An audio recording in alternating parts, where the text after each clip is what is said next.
Hey guys, Bearded Bricks bringing you another LEGO video. Today we're going to be comparing the two Venators that I own. And what we're going to be comparing is overall the build, the price, and the release and how everything's been received so far, at least in my opinion. So, jumping right into it, we're going to talk about the Venator, the brand new one that came out October 1st of this year, 2023, released by LEGO. It has around 5,600 pieces and it retails for $650. It comes with 2 minifigs and a display plaque. This set has, as far as the build process goes, it has, I would say I would rate the stability of this set and the build of it as a 5, as in out of 5. It is perfect. Everything is tight, it puts together, nothing falls off the set. Obviously it is very expensive as far as for a normal LEGO collector. Most people will have one of these. You'll see photos of people with multiple. They are suffering from critical credit card debt. And what I will say is that this set was enjoyable to build. I had a great time putting it together. Overall, I think the experience is great as far as what you would expect from a LEGO set. Now we're going to be talking about the build of the Star Mould King Venator, or people refer to it as the Lepin Venator. This set released, as far as I can tell, it released back in 2018. It was based off some instructions some people put on the internet, and this company opted to make a mass-produced quantity version of it. This set varies from where you buy it in price. As far as it goes, you can get it for as low as $135 or upwards as $350, and it has roughly 5,000 to 6,000 pieces. Now, I will tell you, a lot of those pieces I didn't end up using. They give you a lot of extra pieces, which is good if you lose them like I do. The differences in this set is, while it was made nearly 8 years ago, or 5 years ago, I forget when I actually bought this set, it uses a lot of older parts that unfortunately LEGO isn't producing anymore. And to find those parts in good quality from a third party or even a second party vendor is very difficult. For instance, this uses the old magnet pieces that I'm going to put on screen here from the old LEGO train sets. Those magnets are very expensive. I spent upwards of $35, $40 on just the magnets alone after realizing that this set did not come with them.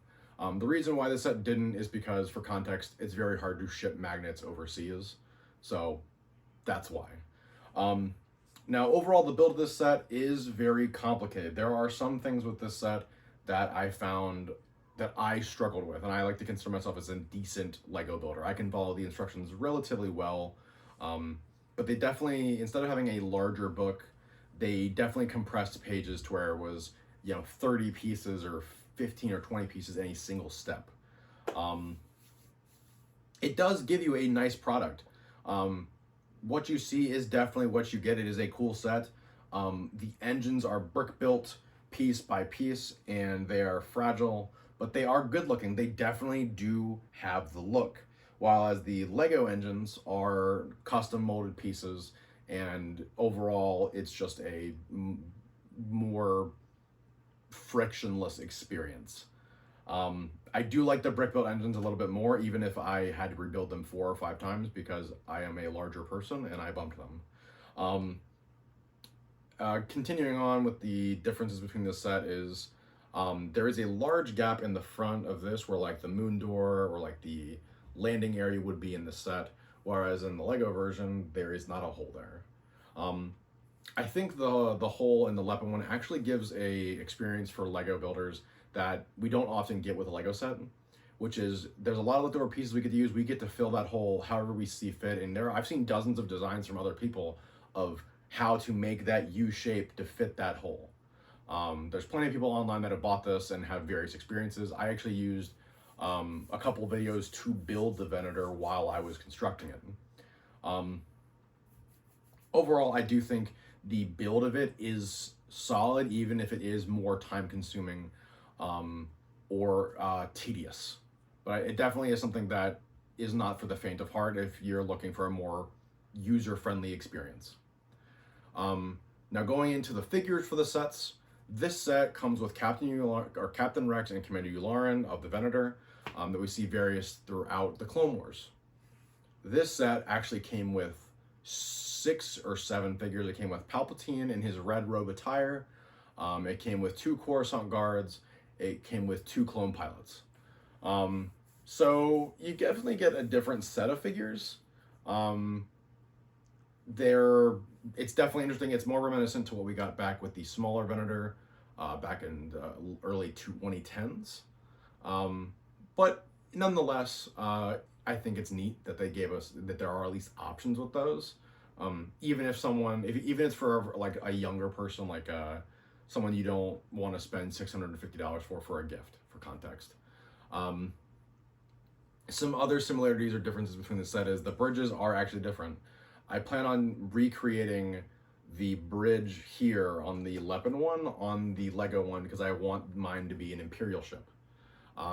There's a lot more pieces in the nose piece on this Lepin one than there is in the Lego one, and I kind of like the Lepin one a little bit better. I like the brick built look, even if I would add more sloped plates to this set to give it that sleek look. Because there are differences I enjoy. I enjoy the sleek sloped off look. I don't enjoy the ton of the studs, but I do like the brick build. Because things that are typically brick built have a lot more detail in them. I'm looking around for something that I can point to. But, you know, there is some good, there is some bad. The detail on the side of the Lepin Venator is a lot better. There is a lot more small pieces that make up the sides of the ship for like the exhaust and the turrets and all that other stuff. I definitely feel like Lepin has Lego beat on that. Obviously, Lego is trying to make a retail product, whereas Lepin is able to make something that is a lot more detailed, if it is a little bit more complicated. Now, going back to the which set did I have more difficulties with? Both presented their own difficulties. The Lego set has a lot of very snug pieces that have to be put exactly at the right angle.